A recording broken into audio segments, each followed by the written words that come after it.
Greetings. I'm Nathan Markowitz, and I want to welcome you back to the 2017 Early American Copper Convention Educational Seminars for the 50th Anniversary Convention in Philadelphia, Pennsylvania. Our first speaker today is Garrett Ziss. This is a time of introduction where you usually tell what they did for their career and their life, but as our youngest speaker ever, I really can't do that because I'm probably just talking about school.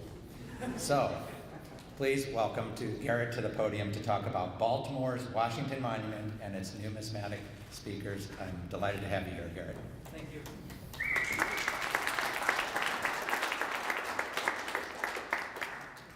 All right, thank you very much. So this presentation is actually a story that takes place over the span of 208 years.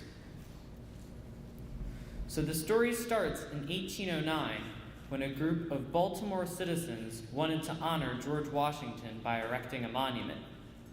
They claimed it would stimulate the young to emulation, to noble and honorable actions. These citizens may have been patriotic, but they also had an ulterior motive. The Baltimore courthouse on Calvert Street was about to be razed, and the surrounding neighborhood was concerned about the type of building that would replace it. So, as an alternative, they proposed the monument to Washington.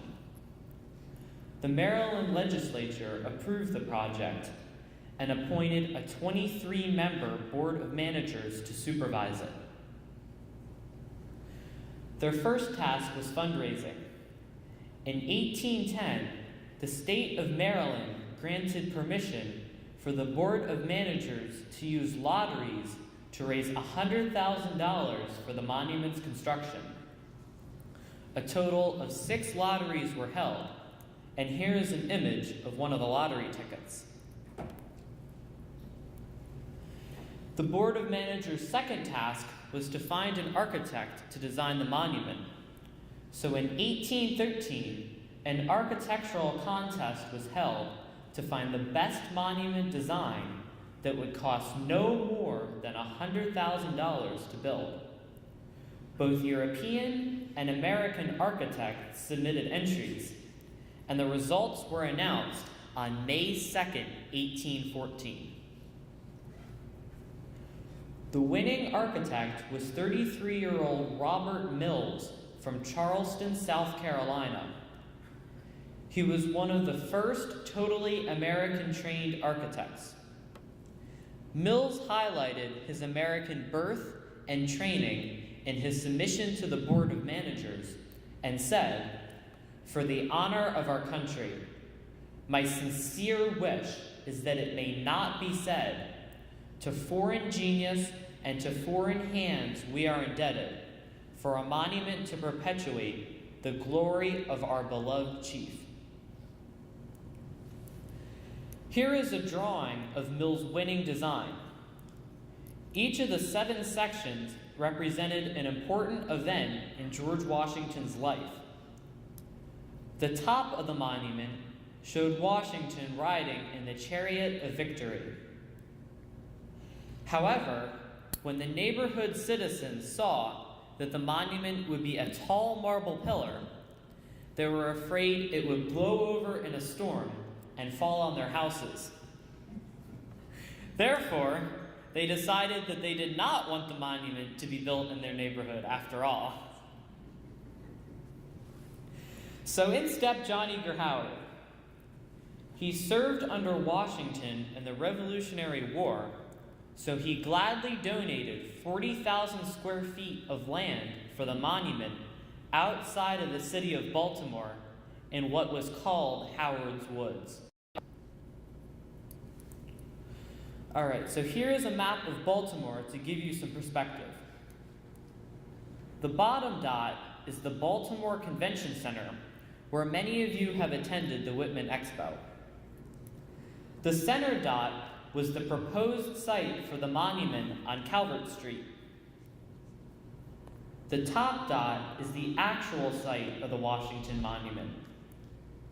As you can see, it's no longer in a wooded area and is now part of the city. So the monument's cornerstone was laid in a ceremony on July 4th, 1815, and over 25,000 people attended. Baltimore was especially proud because it was just 8 months after the Battle of Baltimore, where they won a crucial victory against the British in the War of 1812. To celebrate, dignitaries gave speeches in Washington's honor. There was a 39-gun salute, and the night was capped off by fireworks. The column of the Washington Monument was completed in 1825, and here is a drawing of it. As you can see, it's quite different from Mill's original design, which had to be scaled back over the years in order to cut costs. In 1826, the Board of Managers announced a contest to find a sculptor to carve the statue of George Washington for the top of the monument.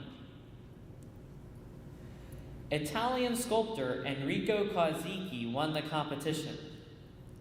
His design depicts Washington relinquishing his post as Commander-in-Chief of the Continental Army on December 23, 1783, in Annapolis, Maryland. The chariot Mills originally envisioned was eliminated due to cost. The monument was completed on November 25, 1829, when Washington's statue was hoisted into place. Its final cost was $203,764.08, which translates to over $5 million today.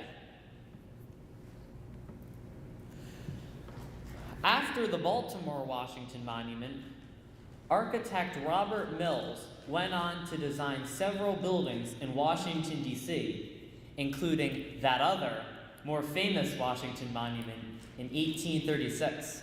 Doesn't look anything like the guy. Okay. All right, Dad, next slide.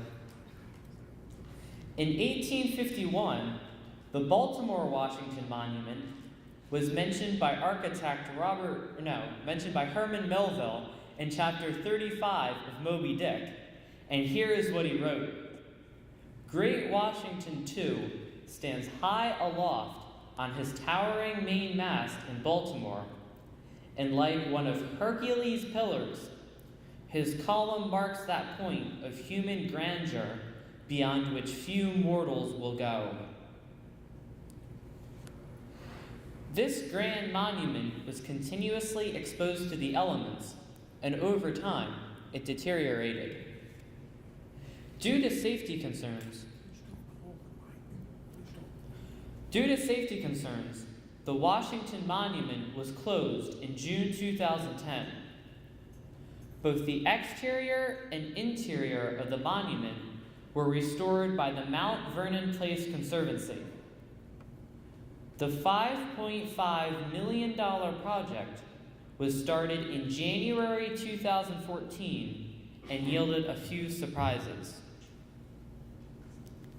In October 2014, a time capsule contained in a sealed copper box was discovered behind a bronze plaque in the monument wall.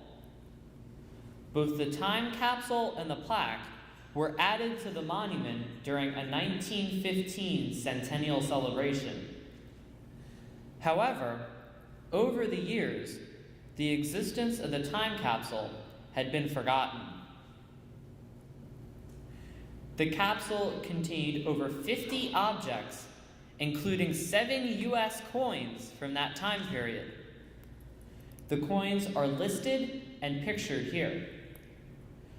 The capsule also contained several artifacts related to the centennial of the Star-Spangled Banner, including a centennial medal. In February 2015, the original 1815 time capsule was discovered in the monument's northeast cornerstone. The restoration team previously knew that the time capsule existed, but its exact location was unknown. The contents of the capsule included a copy of President Washington's farewell address and a copy of a Baltimore newspaper printed on July 3rd, 1815.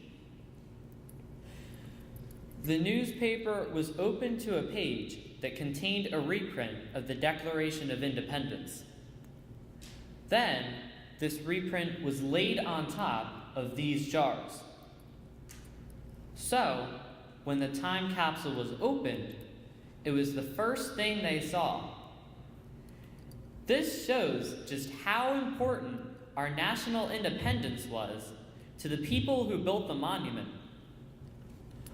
A collection of coins was also found in the time capsule. They were found in the bottom of this jar and were individually wrapped and labeled. 1815 cent. Who knows? The restoration of the Washington Monument was completed in time for a monumental bicentennial celebration on July 4th, 2015. Activities included a naturalization ceremony, an official rededication and reopening of the monument, and a country fair.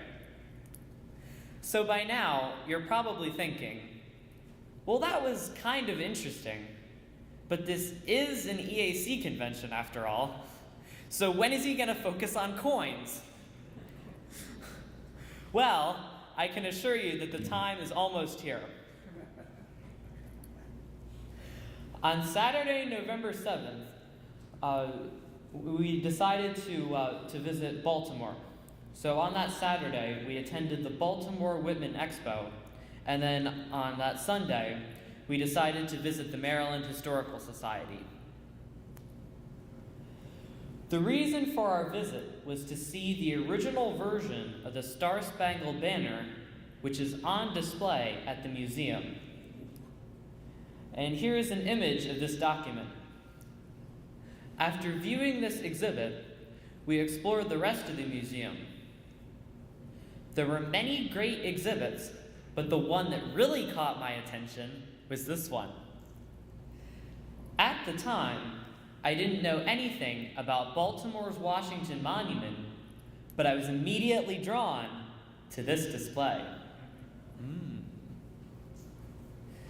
The display contained 10 early U.S. coins and 2 medals from the Washington Monument's 1815 time capsule. I was excited to see them and took pictures of their obverses. However, as an EAC and JRCS member, I was disappointed that their dye marriages were not attributed. So shortly after my visit, I contacted the Maryland Historical Society to see if they had reverse images of the coins so I could attribute their dye marriages. They responded right away, but unfortunately, they did not have reverse images of the coins. So at that point, I really wasn't sure what to do, so my project was pretty much on hold. Then, this past December, I discovered new images of these 3 gold coins on a Dropbox gallery. They were posted by Lance Humphreys, Executive Director of the Mount Vernon Place Conservancy. Oh, go back.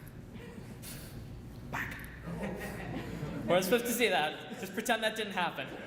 Of the Mount Vernon Place Conservancy. I contacted him, and that's when my project really became interesting. Our initial correspondence centered around this gentleman, and now go, Robert Gilmore Jr.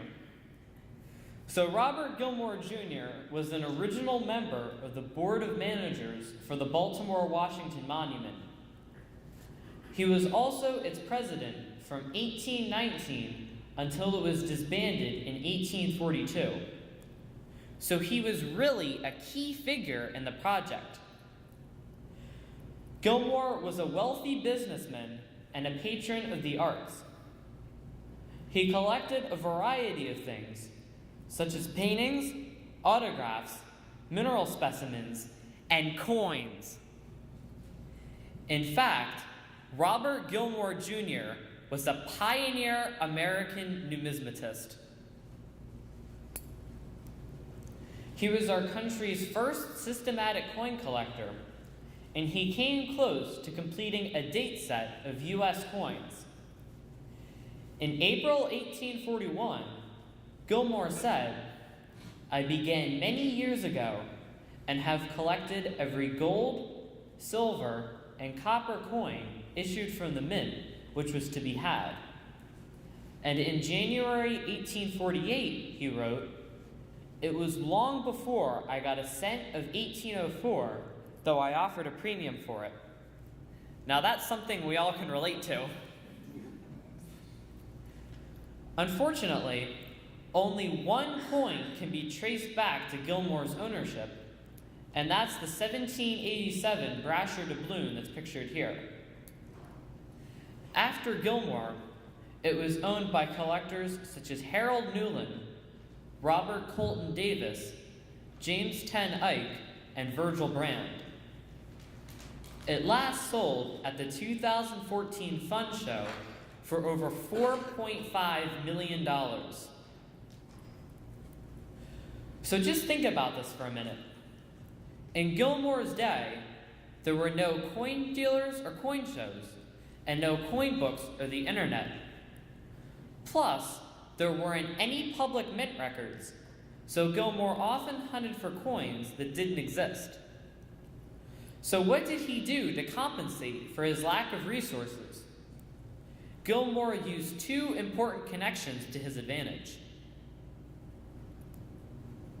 The first one was his niece's husband, Benjamin Chew Howard, who was a congressman who had access to the annual mint reports from the Library of Congress.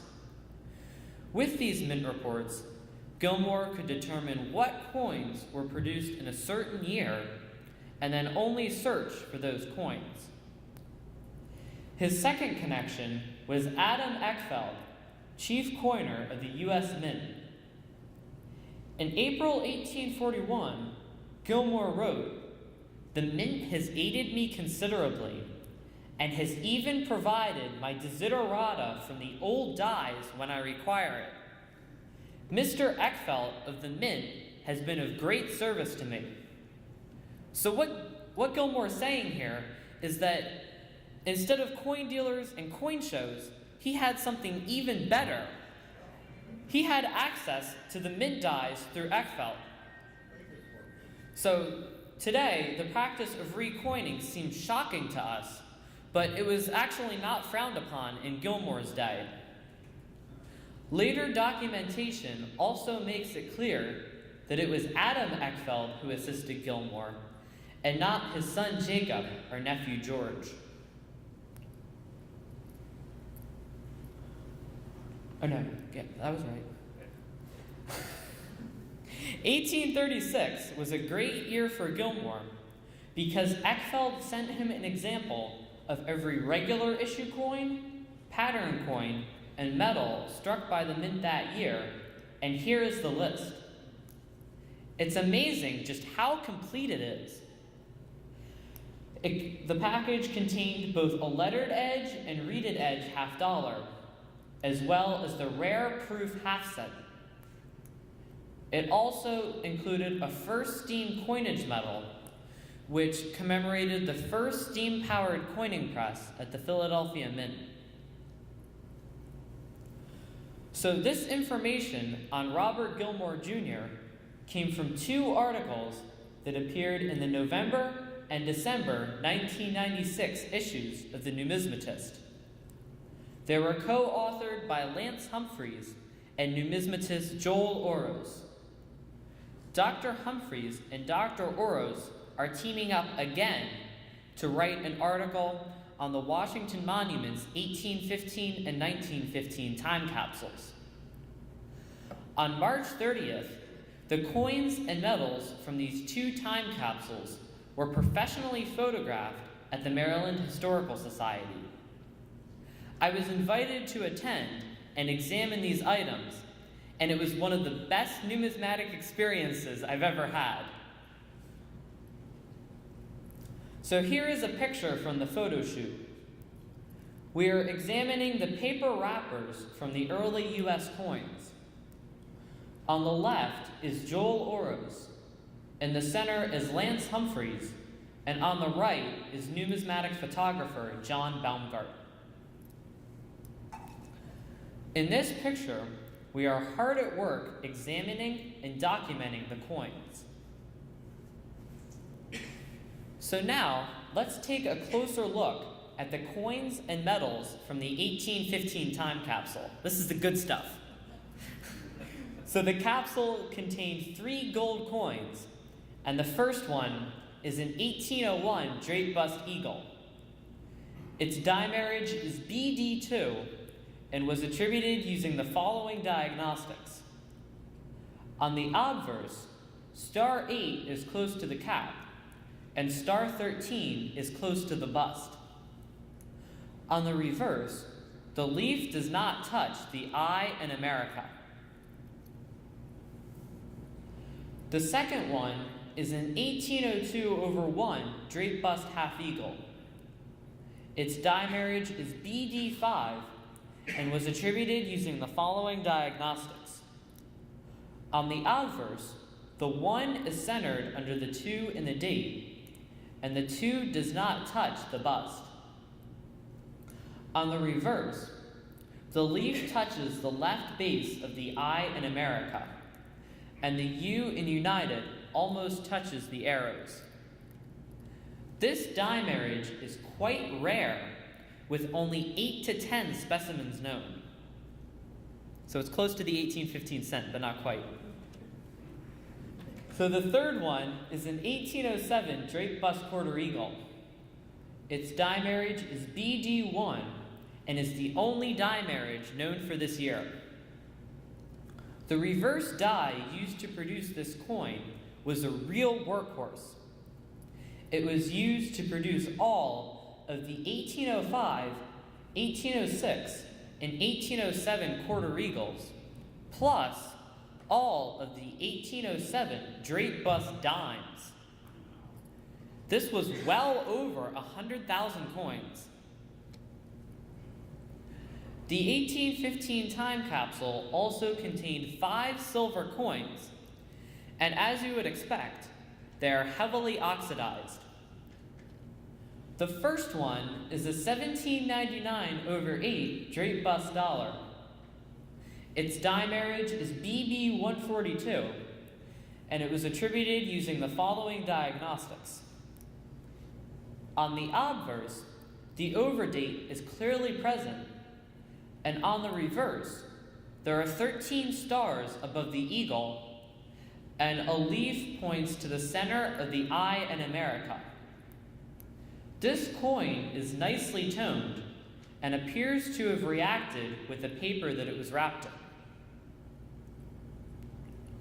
The second one is an 1811 cap bust half dollar.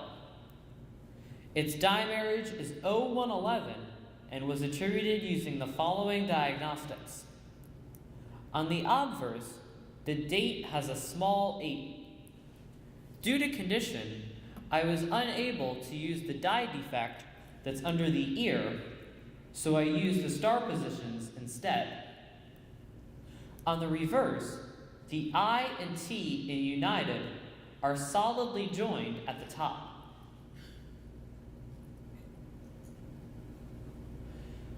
The third silver coin is an 1807 draped bust quarter dollar. Its dimarriage is B2 and was attributed using the following diagnostics. On the obverse, stars 1 and 2 are close, and on the reverse, the C does not touch the tail. Interestingly, only about 20% of this coin's edge is reeded. The fourth one is an 1809 cap bust dime. Its dimarriage is JR1 and is the only dimarriage known for this year. The final silver coin is an 1803 draped bust half dime.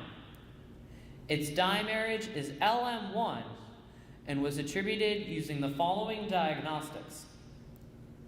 On the obverse, the date has a small 8, and there is a die line from the B to the hair.